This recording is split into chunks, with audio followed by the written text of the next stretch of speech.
Merci beaucoup à Victor Dedage pour sa présence. Alors, en distanciel, il n'a pas pu être présent ici, ce qui était censé être le cas. Donc, juste pour aller très vite, Victor Dedage est journaliste, il est rédacteur en chef média alternatif Le Grand Soir. Il est auteur de plusieurs ouvrages et le dernier, Cuba sous embargo, aux éditions Delga. Donc, je pense que vous devez déjà le connaître assez largement au travers de ses interventions de ses livres ou de ses interventions sur Internet, et notamment ses interventions sur l'affaire Assange, qui sera le thème de sa présentation. Voilà, merci beaucoup à lui, et maintenant, on l'écoute. Merci d'abord à vous de m'avoir invité et pardon de ne pas être là. Ceux qui ne le savent pas, je suis tombé malade, grippe, Covid, allez savoir, et j'aurais vraiment voulu être avec vous aujourd'hui, mais on a essayé de faire ça par vidéo. Donc, le programme prévu, le beau slide que je vous avais préparé, le PowerPoint et le numéro de claquette à la clé, on va laisser tomber et on va essayer de faire ça de façon plus artisanale, sans toucher au bouton, pour être à peu près certain que la communication ne tombe pas. Donc voilà, je sors d'une à peu près un an de tournée de conférences sur Julian Assange, déclenchée par la sortie du documentaire que vous avez peut-être vu ou au moins entendu parler, qui s'appelle Hacking Justice. Ce documentaire a été tourné par deux cinéastes espagnols avec une idée derrière la tête qui n'avait rien à voir avec Julian Assange, qui était censé porter sur le sort qui avait été réservé au l'ex-juge Baltasar Garzón en Espagne, qui avait été démis de ses fonctions de juge par la Cour suprême pour des raisons politiques et qui s'était retrouvé avocat. Au moment où l'équipe débarque pour filmer, pour interviewer, Baltasar Garzón devient le coordinateur des équipes juridiques internationaux de Wikileaks. Et un documentaire qui devait durer 2 ou 3 semaines finira par s'étaler sur 9 ans et est probablement le seul documentaire que vous verrez circuler qui donne une vision de l'intérieur de l'affaire Wikileaks. Donc, merci au Mutin de Pongé de l'avoir distribué en France. Merci à toutes les salles qui l'ont programmé. Il a été programmé dans 80 salles. En France, il a fait plus d'entrées, dit-on, que pas mal de films commerciaux. Pourquoi je vous parle du succès de ce documentaire? Parce qu'il s'agit d'une mini-victoire contre un État de fait que les médias ont imposé. Je le résume en ces termes. L'affaire le plus importante de presse de notre vivant, ce n'est pas moi qui le dis, il a été ramené à un simple fait divers par les grands médias. Et ce documentaire est pour nous l'occasion de réattirer l'attention du public sur cette affaire qui dépasse de loin l'affaire et le personnage Julian Assange lui-même. J'ai derrière moi, lorsque je dis ça, et je vais utiliser une sorte d'argument d'autorité que je n'aime pas, mais en l'occurrence, me sens un petit peu obligé de le faire, eu égard à l'énormité de ce que je prononce et le petitesse, l'insignifiance du personnage, c'est que derrière ce que je suis en train d'affirmer, j'ai avec moi toutes les ONG de défense de liberté de la presse quasiment du monde occidental. J'ai derrière moi quasiment tous les syndicats de journalistes du monde occidental. J'ai derrière moi, et j'étais avec eux pas plus tard que dimanche sur la place de la République à Paris, la Fédération internationale de journalistes. J'ai Reporters sans frontières, Amnesty International, Human Rights Watch, le Pen Club, etc., etc., etc. On a rarement vu, en tout cas moi, j'ai rarement vu de toute ma carrière de militant, et j'ai commencé jeune, vu un tel écart entre le soutien institutionnel, si je puis dire, d'une cause et sa réduction par les médias à une simple affaire de faits divers, de vague criminalité d'un type un peu bizarre, etc. Vous connaissez l'image autant que moi. Mais les choses sont en train de changer, manifestement. Petit à petit, l'énormité de la situation commence à faire jour et il y a enfin des éclairs de lucidité et de compréhension dans le regard de certains journalistes mainstream qui, jusqu'à présent, manquaient cruellement lorsqu'on leur adressait la parole. Mardi dernier, nous étions au Luxembourg, le pays, et nous avons eu droit à les infos, le journal de 20 heures, l'équivalent, et un segment de 4 minutes sur l'affaire Assange, ce qui est énorme en termes de segment d'un journal de 20 heures. Et c'est quelque chose qui nous a complètement surpris.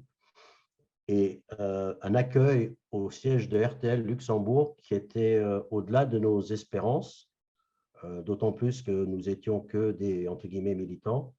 J'ai vu même passer des journalistes avec un t-shirt Wikileaks et on s'est salué en levant le poing et en criant « Vive, libérez Assange ». Ça, c'est un souvenir que j'emporterai avec moi dans ma tombe. Donc, la question maintenant est de savoir de quoi on parle exactement et pourquoi cette affaire. Je pense qu'il y a une ambiguïté, une incompréhension, un laisser-aller, une fainéantise où l'ennemi s'est bien débrouillé. Prenez ça comme vous voulez, mais on n'a pas compris, on n'a pas perçu, on n'a pas percuté sur ce qui est en train de se passer. En fait, ce qui vient de se passer en Angleterre, sous couvert d'une procédure juridique complètement kafkaïenne, sur lequel on pourrait revenir, mais ça peut être épuisant d'écouter ici comme ça, sans avoir les schémas, sans avoir les trucs, c'est on vient de criminaliser le journalisme d'investigation.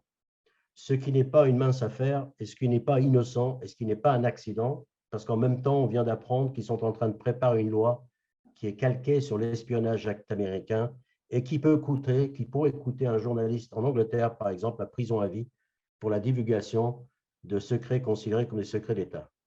Donc, derrière les façades de la liberté d'expression occidentale, il y a un clair net, et on pourrait multiplier les exemples dans d'autres domaines, sur d'autres événements qui sont en train de se passer ou qui se sont récemment passés. Il y a une véritable volonté de contrôler l'information, de reprendre en main l'information brute, probablement dans une optique, évidemment, des secousses à venir. Mais pourquoi Wikileaks? Pourquoi est-ce que les États-Unis ont consacré une équipe de 120 agents des 12 services de renseignement pour traquer une organisation de presse relativement banale dans sa structure, dont le siège est à Reykjavik et dirigée par un sorte de doux rêveur altruiste génie informaticien australien. 120 agents, je crois que c'est plus que ce que le FBI avait consacré pour traquer Ben Laden. C'est pour vous dire si quelqu'un y attachait de l'importance à cette affaire. Pour bien comprendre, et je crois que, non, je ne crois pas, je sais qu'on n'avait pas bien percuté là-dessus, il convient de remonter à l'origine. Il y en a qui connaissent déjà cette histoire, mais je vais la rappeler. Moi, l'histoire de Wikileaks, que j'ai suivie depuis le début, en fait, je vais la repositionner aux attentats de 2001 aux États-Unis, le 11 septembre 2001, ce fameux événement des tours qui se sont écroulées, des avions dans le Pentagone, enfin bref, le méga événement de ce début de décennie précédente. En tout état de cause, ce qui va nous intéresser, c'est ce qui s'est passé juste après. Il y a 3 événements qui vont avoir un rapport direct avec la création de Wikileaks. Il y a bien sûr la projection, comme jamais, de l'impérialisme américain sous prétexte de se défendre, sous prétexte de lutter contre le terrorisme, sous prétexte de s'affirmer comme maintien, sauvegarde de la démocratie, tout ce que vous voulez. Il y a ensuite une démultiplication des services de renseignement. Dans ce cas-là, j'emploie le mot de renseignement dans son terme le plus vague et le plus large. Police, armée, espions, barbouzes, tout ce que vous voulez, services de renseignement, tout ce qui sert à la contrôle de la population et ou sécurité. Une véritable explosion de ces services et en même temps une explosion de la sous-traitance, c'est-à-dire que la privatisation de certaines fonctions qui étaient jusqu'à présent considérées comme régaliennes.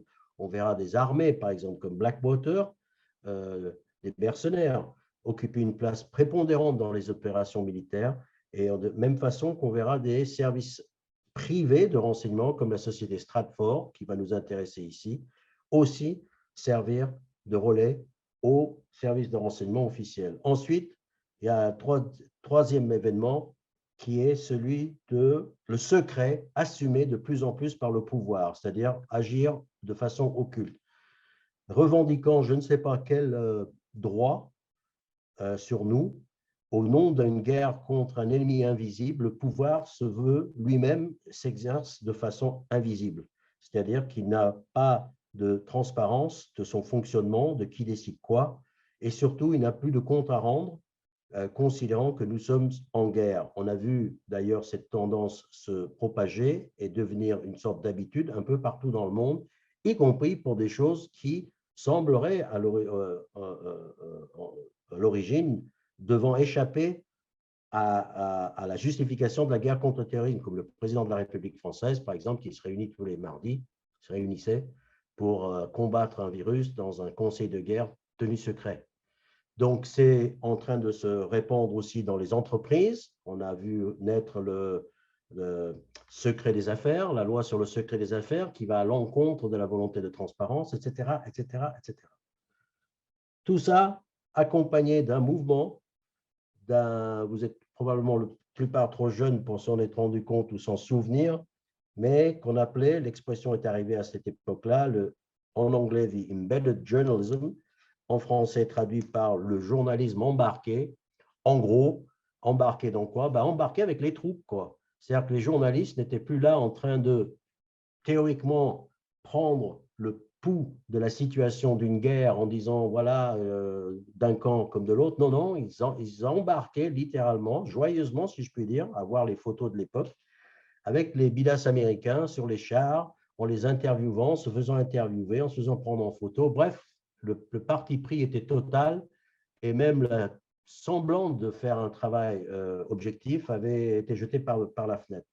Donc, nous étions dans une situation où le pouvoir de plus en plus envahissant, si je puis dire, de plus en plus secrétif, si je puis dire, avec de moins en moins de comptes à rendre et un contre-pouvoir qui n'en était plus un du tout. Ça, c'était la situation post-11 septembre 2001. Là-dessus, arrive un informaticien de génie, et je dis je génie parce que les gens oublient qu'il a des brevets à son nom qui servent à faire fonctionner encore aujourd'hui l'Internet. Il est le créateur du premier fournisseur d'accès Internet en Australie pour ceux à revenus modestes. Il a des brevets pour les algorithmes de chiffrement. Il est l'inventeur d'un système de protection des ordinateurs des journalistes qui permet de protéger ces données par un double mot de passe. Le premier qu'on donne au policier qui est en train de vous tabasser pour qu'il puisse ouvrir votre ordinateur, et le deuxième que vous gardez pour vous, qui est le véritable mot de passe qui donne le droit véritablement aux infos que personne ne voit, même s'ils ont l'impression d'avoir accès à votre PC. Ça, c'est une invention de Julian Assange. En gros, je crois qu'on peut dire simplement que Julian Assange aurait pu finir milliardaire dans le Silicon Valley, à même titre que nos amis Zuckerberg et compagnie. Mais il a eu une autre approche, une approche éminemment plus altruiste, parce que c'était quelqu'un qui est obsédé à lire ses écrits, à lire ses interviews, par la notion d'injustice. Et que pour lui, la meilleure façon, la première étape pour combattre une injustice, c'est encore de la révéler, de l'exposer. Alors, Julian Assange, face à cette situation, a une idée qui est simple et qui se révélera être de génie. Il parle du constat suivant. Puisque les services de renseignement sont de plus en plus envahissants, énormes en termes de personnel, qu'ils ont de moins en moins de comptes à rendre, les dérives sont de plus en plus probables. Hein? Le pouvoir sans contre-pouvoir, le dérive est là, n'attend que ça. Et en même temps, le potentiel pour qu'il y ait des lanceurs d'alerte à l'intérieur est de plus en plus grand. C'est un peu le paradoxe. Plus tel service a de personnel, moins on le contrôle, plus il a de pouvoir, plus les dérives vont se produire, mais en même temps, plus il y a de chances pour que quelqu'un à l'intérieur de cette organisation soit prêt à lever le doigt ou à faire un pas en avant pour dénoncer la dérive en question. Mais pour ça, il fallait garantir une chose que jusqu'à présent, personne ne pouvait garantir. C'est là que le génie informatique va intervenir. Il fallait leur garantir l'anonymat.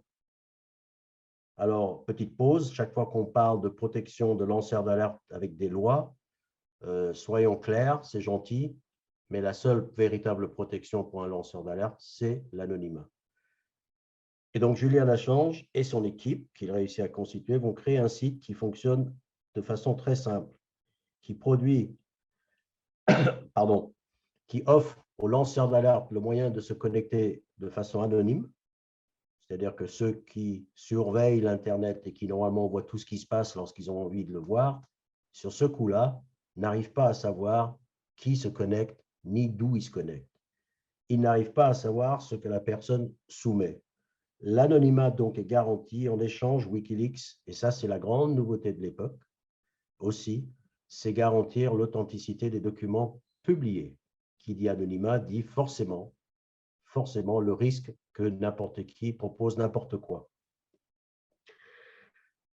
Voilà la situation à l'instant T où les choses commencent à la fois d'exploser pour Julian Assange et le début de la fin. Pourquoi? Le modèle que je viens de vous énoncer là, on pourrait parler d'autres choses, mais on va s'arrêter là.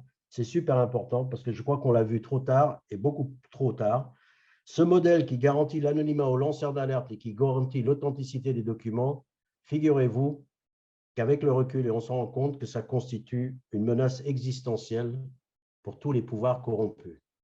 Vous imaginez des gens de l'intérieur, des initiés, produisant des documents de l'intérieur, dénonçant des crimes de l'intérieur sans qu'on puisse mettre la main dessus, sans qu'on puisse savoir qui l'a fait, sans qu'on puisse empêcher la personne de recommencer, sans qu'on puisse même peut-être empêcher la personne de monter dans les échelons de la structure pour faire encore plus de dénonciations éventuellement. C'est la première fois que cette cas de figure arrive parce qu'on connaissait les lanceurs d'alerte, mais jusqu'à présent, les lanceurs d'alerte étaient comme infusibles. Une fois qu'il avait servi, c'était fini, sa carrière était fichue. Avec le modèle Wikileaks, le lanceur d'alerte devenait réenclenchable, si je puis dire, parce qu'il était anonyme. Donc ça, c'est la théorie. Ça ne marchait pas trop mal. Les gens en face l'ont très, très, très vite compris. Nous avons mis du temps à le comprendre. Wikileaks a été à l'apogée de sa carrière, si je puis dire, en 2010. Avec le recul, on a du mal à se rendre compte que son explosion sur la scène internationale et en même temps sa chute a duré 1 an, pas plus. Il a été nommé journaliste de l'année par Le Monde, par le Time Magazine. Toute la presse internationale se gaussait de travailler avec Wikileaks, d'échanger des informations, de publier les mêmes documents, alors que dans les pénombres de pouvoir, notamment états-unien, se préparait déjà le coup fatal et le plan qui devait démolir ce projet-là et s'assurer surtout que plus rien de semblable ne puisse recommencer. Plan qui a à peu près réussi. Il y a un personnage ici dans cette histoire qui mérite d'être traîné devant les projecteurs parce qu'il aura un rôle essentiel, c'est la presse institutionnelle, ce qu'on appelle le mainstream. Le travail qui a été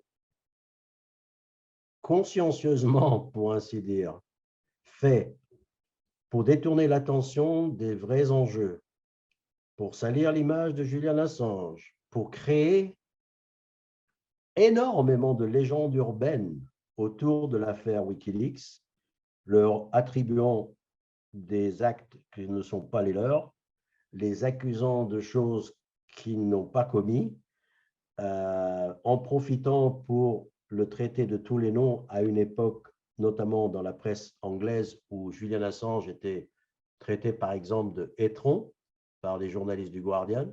Je ne sais pas si souvent les journalistes mainstream utilisent cet argument pour traiter quelqu'un, disons, de moins affaibli que Julian Assange, de étron, etc. Et toute cette campagne de démolition consistant en fait tout simplement à appliquer le projet qui avait été prévu dès l'origine, dès 2010, parce que nous le savons, parce que les documents ont fuité par la fameuse société Stratfor que j'ai mentionnée au début, privée, qui avait plus ou moins établi que la meilleure stratégie pour détruire Wikileaks était non pas de le détruire techniquement, puisque le phénix pouvait renaître de ses cendres, mais qu'il fallait le détruire dans sa réputation, dans sa fiabilité, dans la confiance que les gens lui accordaient, et notamment dans la réputation de celui qui en était la figure de proue Julian Assange. Toutes les accusations dont on a entendu contre Assange sur son caractère, je mets au défi simplement les gens de simplement aller retourner en arrière, trouver les interviews de lui, ses écrits, et de voir s'ils y trouvent une seule once d'arrogance, une seule once de quoi on l'a traité encore, le mot m'échappe, égoïste, non, ouais, non, pire que ça. Bref, et les différentes insultes. Il a fallu un travail de longue haleine pour démolir et revenir sur les différentes accusations et les légendes urbaines qui se sont accumulées avec une couche, un matelas épais de conneries, à tel point que lorsqu'on essaye de démonter un de ces points, généralement les journalistes nous pointent du doigt une référence à un article qui date de quelques semaines avant ou quelques mois avant, qui raconte la même bêtise. Les articles se répondant les uns des autres dans le fameux information circulante, circulaire de Bourdieu. En fait, ils se font référence les uns aux autres pour continuer d'affirmer les mêmes choses les unes que les autres. Il fut un temps où la phrase avec laquelle je commençais certaines des conférences par Julian Assange n'a jamais été accusé de viol par 2 femmes en Suède, dressait les cheveux, piquait les yeux et les oreilles des gens. Maintenant, l'information commence à passer. Nous avons la confirmation de ce que nous savions grâce à Nils Melzer, le rapporteur spécial des Nations Unies, qui a pris l'affaire en main, la cause de Julian Assange, qui est allé enquêter sur place récemment, qui a eu affaire à toutes les pièces de la police suédoise, qui comprend le suédois, qui lit le suédois, qui vient de sortir un livre, qui apparemment a perdu sa place de rapporteur aux Nations Unies à cause de ça, donc il a rejoint la Croix-Rouge, et donc il a sorti le livre, et dont tout le premier chapitre est consacré à comment on a construit et comment on a démoli la réputation du probablement plus grand journaliste du XXIe siècle. Alors la question est de savoir grand en quoi, etc. En tout cas, c'est le plus primé de prix journalistiques depuis qu'il était en prison. Il a reçu encore 3 prix. C'est celui qui a publié le plus de documents, 10 millions de documents. Wikileaks a publié, c'est plus que toute la presse écrite réunie depuis l'invention de l'imprimerie. C'est celui qui a porté, par exemple, le plus grand coup jamais porté dans l'histoire de la CIA contre cette organisation, d'après la CIA. Je crois que peu de militants anti-impérialistes savent que Wikileaks a été considéré comme le premier ennemi de l'Empire pendant des années à cause de son efficacité, à cause de cette technique de publication des documents de l'intérieur. Donc, il a porté le plus grand coup contre la CIA. Comment est-ce qu'il a fait? Qu'est-ce qu'il a fait? Ben, encore eût-il fallu que la presse mainstream continue de parler de révélations de Wikileaks, parce que l'autre stratégie a consisté évidemment à faire oublier, à faire tomber dans l'oubli, à faire sortir du radar du public l'existence même de Wikileaks. Peu de gens seraient à même de parler des révélations de Wikileaks, à part celles dont on parle un peu de 2010, Iraqi War Logs, Afghan War Logs, et évidemment, une autre révélation dont on parle pour lui en faire la reproche, c'est le courrier de Hillary Clinton pour faire croire ou faire dire qu'il aurait fait gagner Trump. Théorie que je récuse, évidemment, même en admettant qu'il ait voulu le faire, qu'il ait eu la capacité de le faire. Je crois qu'il a plutôt expliqué pourquoi il a perdu plutôt que l'avoir fait perdre des élections. Enfin bref, derrière un procès complètement surréaliste de tous ceux qui l'ont suivi, où les ONG ont été interdits d'accès à la salle, Amnesty déclarant par exemple que c'est la première fois dans un pays occidental qu'on lui refuse l'accès à une salle d'audience. Même en Turquie, dit-elle, on nous laisse rentrer, où les journalistes sont tenus à l'écart, où en fait tout ce qui se passe est tenu et mis entre 4 murs le plus discrètement possible sans qu'on puisse vraiment avoir une idée précise de ce qui est en train de se passer. Ce qui fait que peu de gens, par exemple, savent que lors d'une des audiences, Julian Assange a été incapable ou a eu du mal à se souvenir de son nom et de sa date de naissance. Peu de gens savent, par exemple, parce que personne n'était là pour l'entendre, lorsque les avocats ont demandé sa libération sous caution lors du Covid, puisque la Grande-Bretagne avait commencé à dépeupler les populations, que la réponse du ministère de la Justice avait été la suivante. Julian Assange ne purgeant actuellement pas de peine, puisqu'il est en préventif, il n'est donc pas éligible pour être libéré. Parce qu'il ne purge pas de peine, il ne peut pas être libéré, en gros. Donc voilà, j'ai tenu à faire ce petit rappel, un petit peu peut-être décousu, parce que fièvre n'aidant pas, parce qu'il est essentiel que les camarades, et j'utilise le terme à bon escient cette fois-ci, et expressément, réalisent l'importance et le potentiel dévastateur que Wikileaks avait et que l'ennemi a perçu très rapidement. Le pouvoir anti-impérialiste, la puissance de feu anti-impérialiste de Wikileaks était insoupçonné à l'époque et nous ne l'avions pas soupçonné. Wikileaks a quand même réussi à arrêter une guerre. Je ne sais pas combien d'organisations et d'ONG peuvent se targuer de l'avoir fait. Quelle guerre? Eh bien, tout simplement une bonne partie, si je puis dire, de la guerre en Irak, lorsque les révélations de Wikileaks ont fait en sorte que le gouvernement collabo avec les Américains ne pouvait plus accorder aux Américains l'immunité de poursuite judiciaire en cas de crime, puisque c'est une des conditions que les Américains s'étaient accordées pour leur intervention en Irak, c'est qu'ils ne pouvaient pas être poursuivis en cas de bavure. Eu égard au nombre de bavures que Wikileaks venait de révéler, le gouvernement irakien ne pouvait plus garantir ce qui était censé être peut-être des exceptions.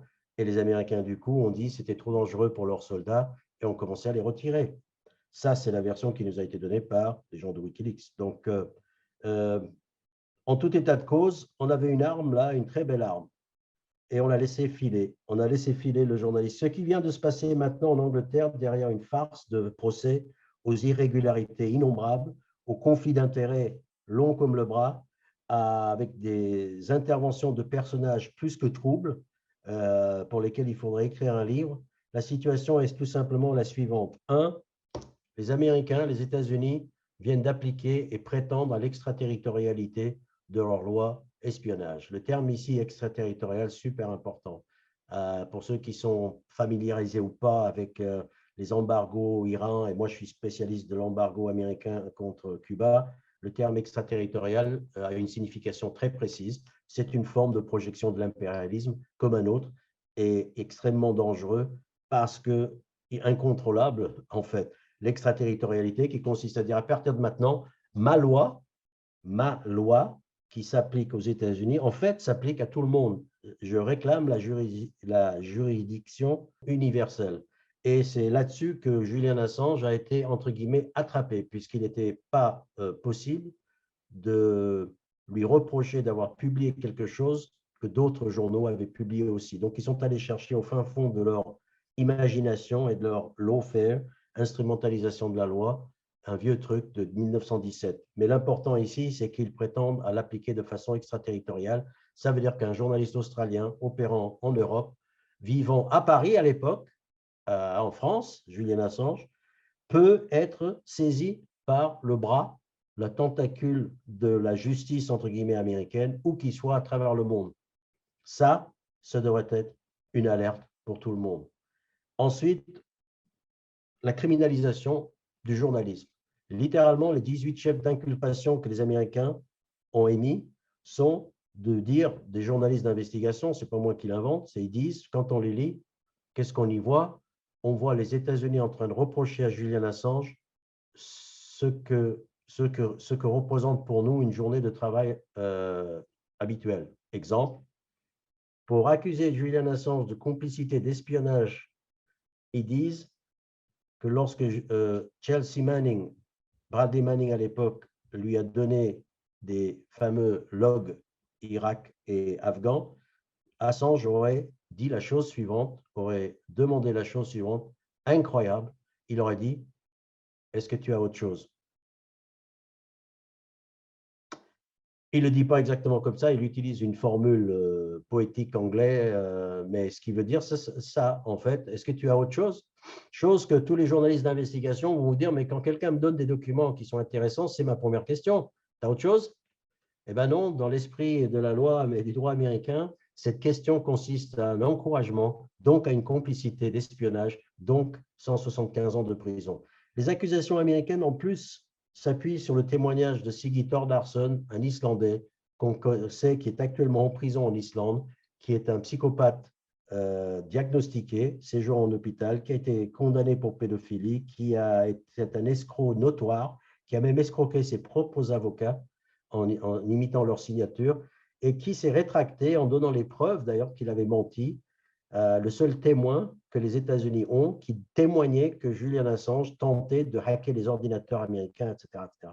En fait, cette affaire aurait dû tomber à l'eau depuis belle lurette, sinon par les accusations, au moins par les conditions de son déroulement, et je ne parle même pas de la violation du privilège client-avocat lors de son espionnage à l'intérieur de l'ambassade. Donc, nous sommes dans une situation où tous les appels ont échoué. Les Grande-Bretagne, chose que les gens comprennent difficilement parce qu'il faut le leur rappeler, la Grande-Bretagne, en fait, ne cherche pas à savoir si Julian Assange est coupable, cherche simplement à savoir si Julian Assange est extradable, ce qui n'est pas exactement la même chose. L'extradition ayant été refusée une première fois pour cause de santé, les États-Unis ont fait appel en garantissant, en donnant des garanties. La justice britannique, comme d'habitude, a donné raison aux Américains en disant « ouais, les garanties peuvent arriver après, c'est pas grave ». Maintenant, la défense va tenter de faire appel, non pas sur les questions de santé, mais de remettre en cause toutes les 18 chefs d'accusation, en fait la criminalisation du journalisme d'investigation. Il faut savoir que, s'agissant d'un appel, d'une procédure d'extradition, l'appel peut être refusé, elle n'est pas automatique, et il pourrait se retrouver dans un avion pour les États-Unis demain matin si l'envie leur en prenait. Il existe maintenant une grande question de savoir est-ce que les Américains, qui exactement veut Julian Assange ou qui se satisfait de cette situation qui s'éternise où il est en train de mourir à petit feu dans une prison, et c'est peut-être ça l'objectif, parce qu'on a quand même remarqué que toutes les étapes, tous les appels, toutes les décisions juridiques ont toujours été prises au dernier moment, comme si les Américains n'étaient pas pressés du tout de voir arriver Julian Assange sur le sol américain. Il y a l'idée peut-être derrière la tête qu'il se pourrait que sa présence réveille un peu la conscience de la presse américaine qui d'un seul coup se disent où est passé le premier amendement, le sacré premier amendement qui défend la presse, qu'est-ce qui est arrivé, et qui risquerait de s'intéresser à cette affaire, qui risquerait peut-être, c'est une présomption de notre part. Donc on en est là, en même temps que se réalise un réveil, comme je l'ai dit, les organisations, le nombre de personnes présentes Hier, mardi, on était donc à Luxembourg, au siège du syndicat des cheminots, 80 personnes. La télévision luxembourgeoise était là, a largement couvert l'affaire comme jamais auparavant. Une manifestation à Paris a réuni beaucoup plus de gens que d'habitude, pas assez, mais c'était fait en 3 jours, improvisé. Surtout ceux qui appelaient à la manifestation, c'est une première, des syndicats de journalistes, enfin. Il y a peut-être finalement une petite chance qu'on le sauve, ce petit bonhomme d'Assange, et le projet Wikileaks avec. Voilà. Donc rebonjour, merci beaucoup pour votre intervention. Qu'est-ce qu'on peut faire concrètement en tant que militant ou simplement sympathisant de la cause de Julian Assange pour voilà, faire connaître cette question et peser dans la balance pour obtenir sa libération? Réponse classique, mais pour vous, je réserverai peut-être une autre réponse, parce que vous êtes des militants. Mais la première réponse, c'est la suivante. Il est clair, si j'avais un autre public, je prendrais des pincettes, je marcherais sur des œufs et je ferais un détour pédagogique. Mais là, on va être clair, net et précis. Il s'agit d'un procès politique comme il en existe rarement en Occident. L'affaire Ibrahim Abdallah pouvant être un parallèle de ce niveau-là. Le scandale à tous les étages. Donc, un procès politique pur et dur. D'accord ? Donc, comme dans tous les procès politiques, vous savez que les procès politiques, ça n'existe que dans les pays totalitaires. Ailleurs, chez nous, dans les grandes démocraties, il n'y a pas de procès politique. Donc, ce procès n'est pas politique puisqu'il n'y a pas de procès politique, etc. Et on tourne en rond.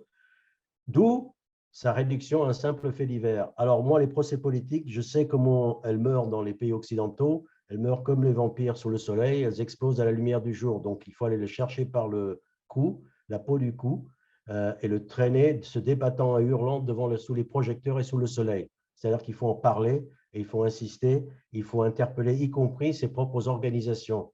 parce que c'est une affaire politique, parce que c'était un outil extraordinaire d'anti-impérialisme Wikileaks qu'on avait sous la main et qu'on a laissé mourir et qu'on est en train de laisser mourir. Il n'est pas encore mort, mais il va mourir si on continue. Je veux dire, si personne n'arrive à ne serait-ce que comprendre les enjeux et comprendre à quel point cet outil était dangereux et à quel point Julian Assange représentait, en tout cas son organisation, un danger pour nos ennemis communs, si je puis dire, eh ben, je désespère de la cause. Donc oui, il faut en parler, il faut interpeller ces organisations parce que la défense de Julian Assange jusqu'à présent, je peux vous dire de quoi il a souffert.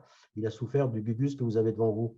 C'est-à-dire que pendant longtemps, on a été des mecs solitaires comme ça, à essayer de rameuter les partis politiques, les syndicats. J'ai été voir des syndicats dont je ne citerai pas le nom plus d'une fois. J'ai été voir des partis, j'ai été voir des organisations, j'ai été oui, tout le monde hocher de la tête en disant oui, etc. Mais seul comme ça, sans qu'il y ait une organisation derrière pour activer la solidarité, pour organiser les mouvements, pour appeler à participer à une soirée, on n'y arrivera pas, quoi. Maintenant, c'est un peu tard. C'est peut-être pas trop tard parce qu'il y a quand même, vous allez participer, je veux dire, comme j'ai dit au début, vous n'êtes pas seul. Ce n'est pas comme si on essayait d'allumer le feu de la solidarité.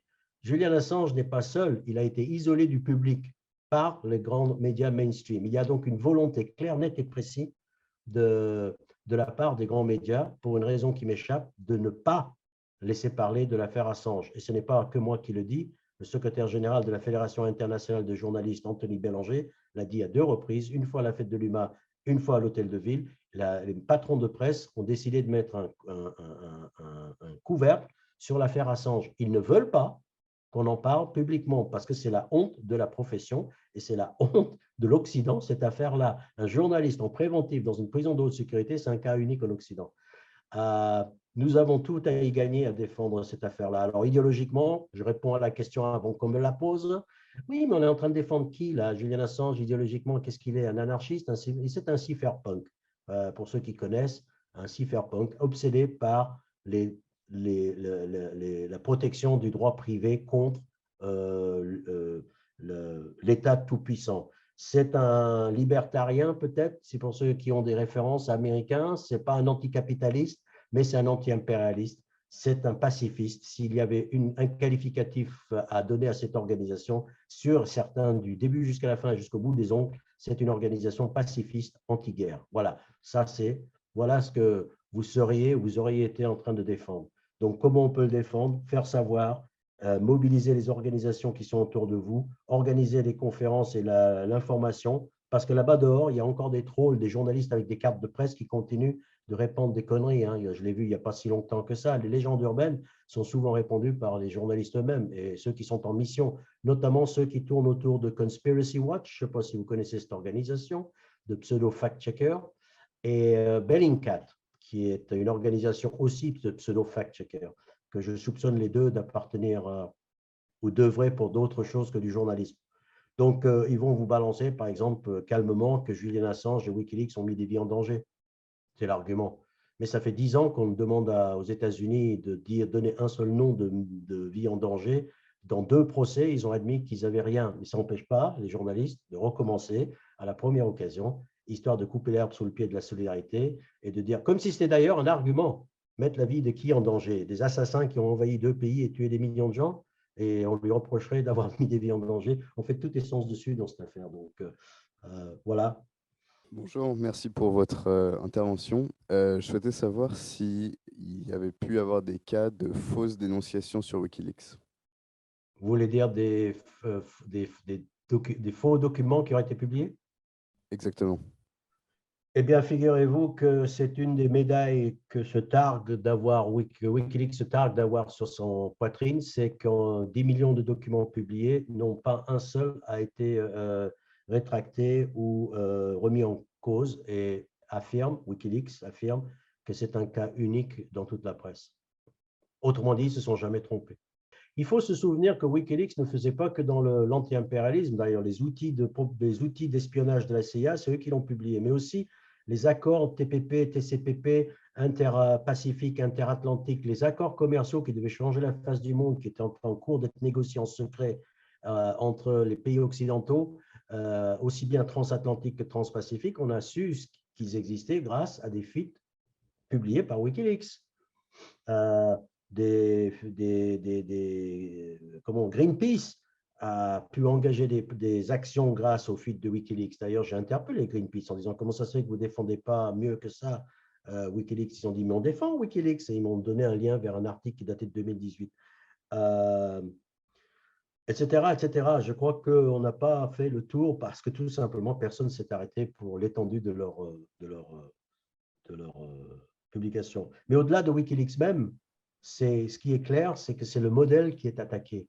Faire en sorte que personne ne puisse recommencer. Et il n'y a pas d'autre modèle équivalent à Wikileaks aujourd'hui, hein, sur le plan technique. Oui, bonjour, merci pour votre intervention. Je voulais savoir si ce qui aurait pu changer s'il avait été honnête, Dupond-Moretti, en devenant ministre, qu'il aurait pu faire pour aider Assange. A priori, il n'a pas fait grand-chose. Voilà, c'était juste ma question. Savoir ce qu'il aurait été possible de faire en étant nommé pour sa défense. Est-ce que j'ai envie de passer du temps sur ce personnage? Oui, parce que quelqu'un de gentil m'a posé la question. Écoutez, c'est difficile à savoir quel était l'effet, parce qu'on est en train de parler de politique, là, de diplomatie. Sur le plan juridique, il n'y a rien. Parce qu'après tout, Julian Assange avait l'asile de l'Équateur, il avait même été nommé équatorien, il avait la nationalité, il avait même été nommé diplomate équatorien, donc il devait avoir l'immunité. Les Anglais se sont assis sur tout ça. Ils l'ont dit, on s'en fiche qu'il soit diplomate, on s'en fiche qu'il ait la nationalité. On s'assoit dessus. Dès qu'il sort, on l'arrête. D'accord? Donc, qu'est-ce que la France aurait pu faire? Peut-être plus de poids politique, effectivement. L'enjeu est jusqu'où les États-Unis veulent-ils se ridiculiser? Ils peuvent se ridiculiser beaucoup tant que la presse en fait une affaire intime, anecdotique, c'est-à-dire c'est aussi à nous de faire du bruit autour de ça. Je crois que les deux questions sont liées. Pression politique, sauf s'il se passe quelque chose dans les coulisses dont je ne suis pas au courant, et à ce moment-là, je ne sais pas. Mais pression politique ouverte, il y en a eu déjà pas mal. Hein. Le président du Mexique, par exemple, a offert l'asile à plusieurs reprises. Il vient de le faire. Il a même déclaré que si Assange était remis aux Américains, il faudrait que les États-Unis rendent la Statue de la Liberté à la France. Et pression politique. Sur le plan juridique, le dossier est vide. Hein. Donc, c'est clair qu'il n'y a pas de… Accuser un journaliste de faire de l'espionnage, surtout de façon extraterritoriale, etc., etc. Donc, le dossier est vide. C'était un procès politique. Donc, la solution est politique. Reste à savoir jusqu'où les Américains, les Anglais, les Britanniques, pardon, sont sensibles à la question politique. Je ne sais pas.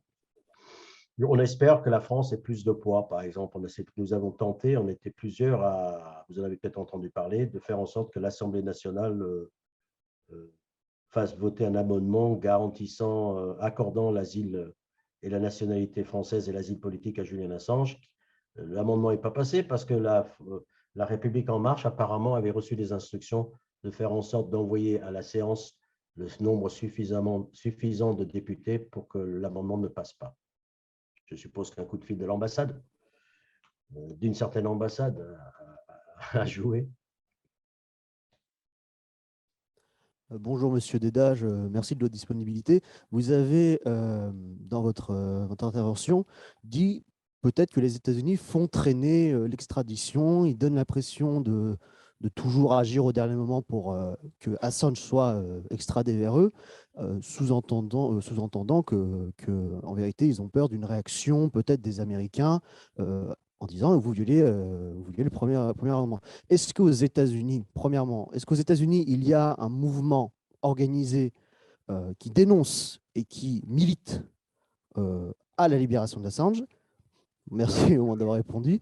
Et la seconde, c'est est-ce que vous pensez qu'il y a tout de même une certaine sympathie de la nation américaine, enfin du peuple américain, à la cause d'Assange ou même à son travail, vu que vous dites directement qu'il serait plutôt libertarien. Donc, est-ce qu'il y a ne serait-ce même qu'une sympathie populaire aux États-Unis? Voilà, merci. Alors, la question américaine est compliquée à gérer parce que les raisons de la sympathie ne sont peut-être pas forcément les bonnes.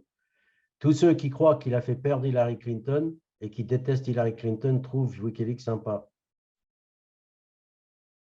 Rappelez-vous, Trump disait qu'il allait faire libérer, qu'il adorait Wikileaks plutôt, et il y a beaucoup de gens qui croient que Trump a encore un plan secret.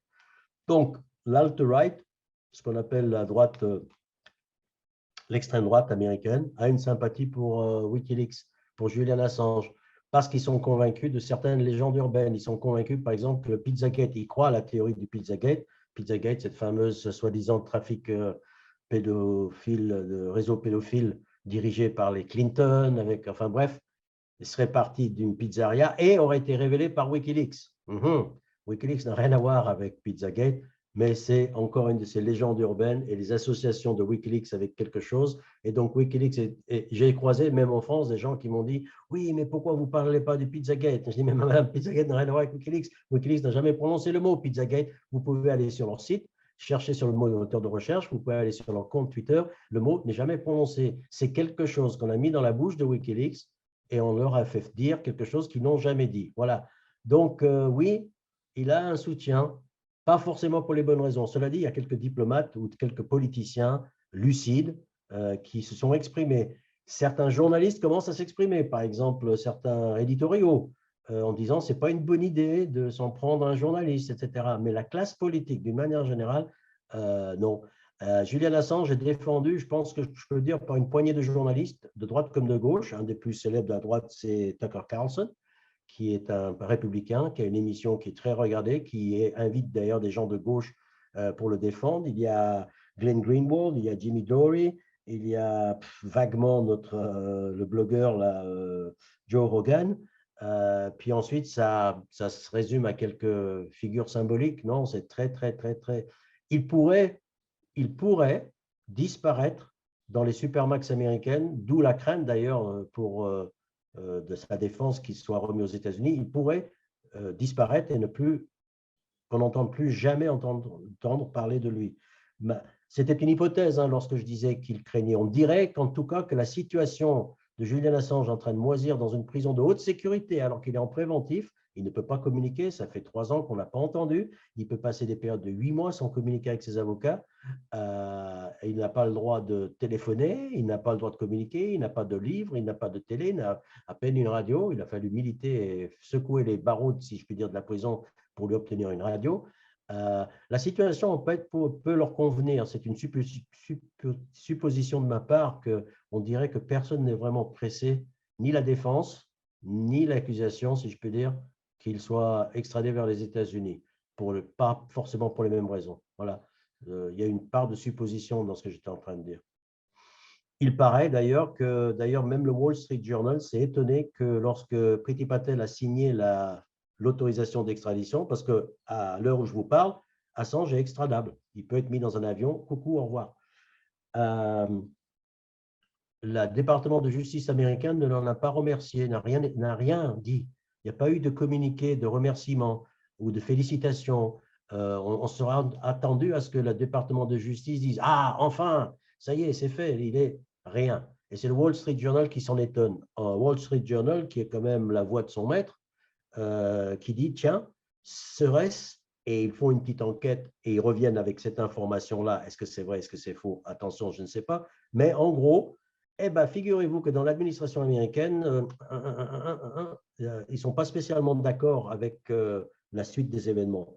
Il reste des camps de ceux qui disent poursuivre Julian Assange, c'est un danger contre la presse, la liberté de la presse en général. Et aux États-Unis, apparemment, certains le considèrent encore comme sacré. D'autres, les faucons, les néoconservateurs, rien à faire. Il faut punir ce gars qui a osé défier l'Empire. Donc, à l'intérieur de l'administration, apparemment, ce n'est pas non plus gagné. Mais bon, c'est peut-être de faux espoirs. J'ai aucune idée du rapport de force, si je puis dire. Mais en tout état de cause, il me semble, c'est intéressant, oui, que le département de justice n'a pas pipé mot lorsque l'extradition a été approuvée. Moi, j'avais une question par rapport au début de votre exposé quand vous parliez des solutions techniques mises en place justement et développées par Julian Assange.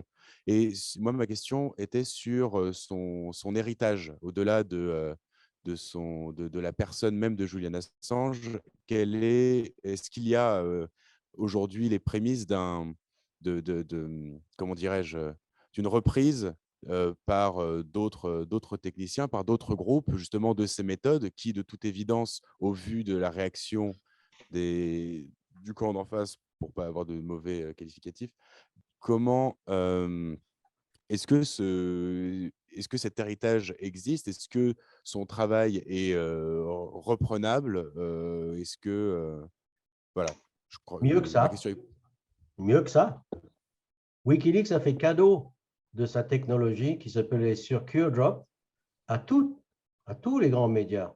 Le Monde, le New York Times, tout le monde maintenant, il a son bouton soumettre qui a été inventé par Wikileaks. Mais vous constaterez quelque chose. Pendant 10 ans, la presse mainstream, cherchant à se dépatouiller de sa propre culpabilité en réécrivant l'histoire, pendant 10 ans, elle a mis le projecteur sur les méthodes de Julian Assange. Wikileaks ne suivait pas les codes du métier, disait le gars du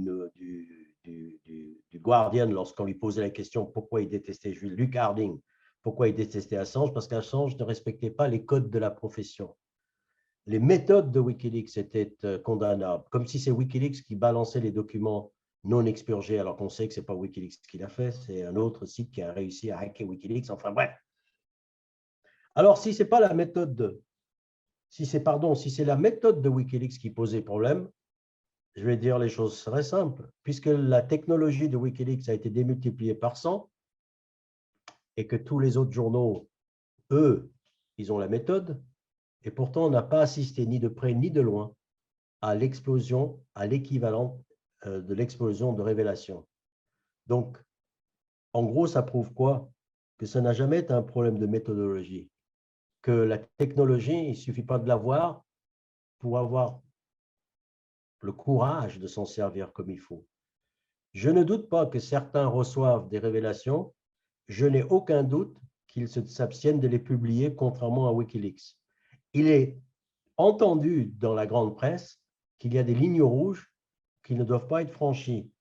Il est de notoriété publique que le New York Times, qui se prétend être le navire amiral de la presse occidentale, appelle le gouvernement américain avant de publier certaines informations touchant à certains sujets et demande l'autorisation de le faire.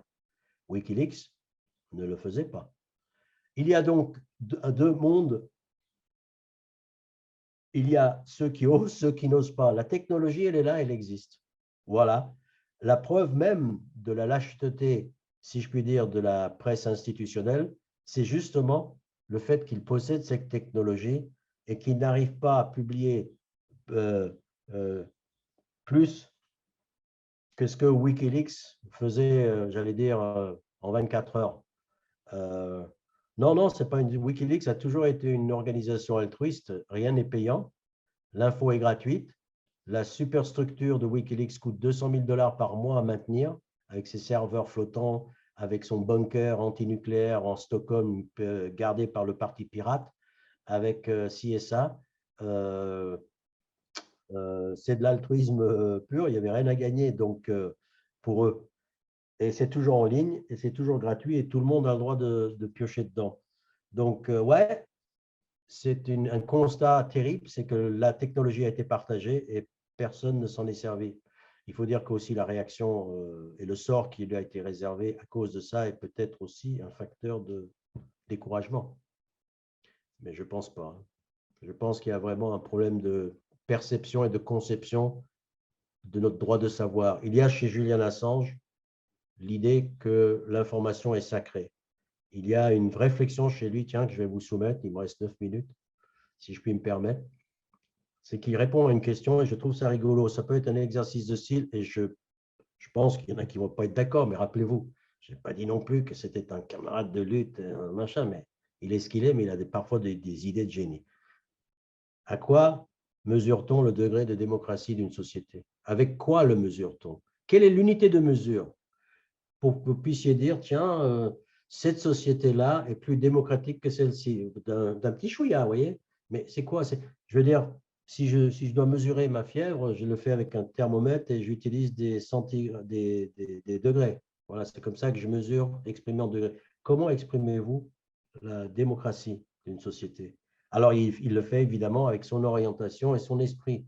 Il y a déjà les indices de la réponse dans tout ce que je vous ai dit, c'est qu'il a cette réponse que j'adore. c'est le degré d'information qui circule librement. En fait, il utilise une expression anglaise plus cash, si je puis dire. Il dit que c'est la devise dans lequel la monnaie d'échange de la démocratie, c'est l'information.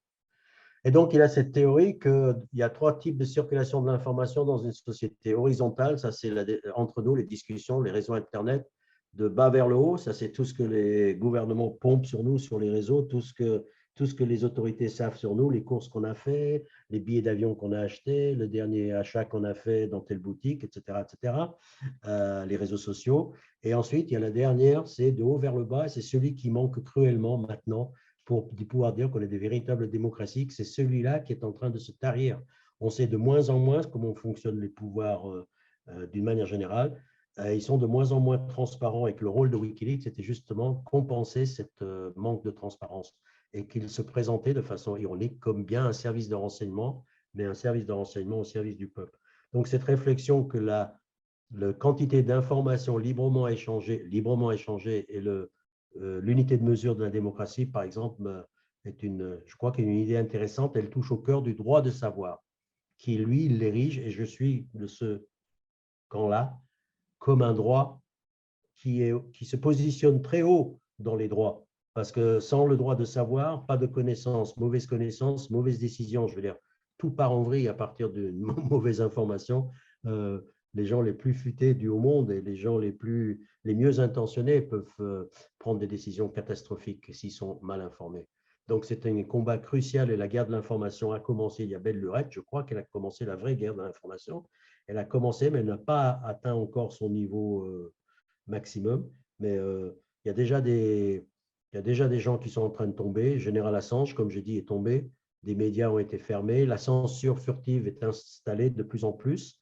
Je peux vous le dire, ce n'est pas un rêverie de ma part ou une invention, que tout ce qui touche à Wikileaks ou à Julian Assange sur les réseaux sociaux, quand vous essayez de les partager, c'est comme si, vous savez, cette impression que vous avez quand vous essayez de courir dans l'eau, au bord de la mer, que vous avez l'eau jusqu'à mi-cuisse, vous avez l'intention que l'effort n'est pas du tout récompensé par la vitesse où vous avancez. Vous avez beau essayer de retweeter, reposter les Facebook et vous voyez que pouf, il y a une personne qui le voit, 2 personnes qui le voient, un like par-ci, par-là, parce que chaque fois que ça touche, il y a la censure est là. La guerre a commencé et Wikileaks était au cœur de cette guerre-là. Et je crois que les grands médias institutionnels ont choisi leur camp. Et leur camp, ce n'est pas le nôtre, en tout cas pas notre droit de savoir. Donc, comme vous le voyez à l'écran, il reste moins de 5 minutes avant la coupure automatique de la conférence.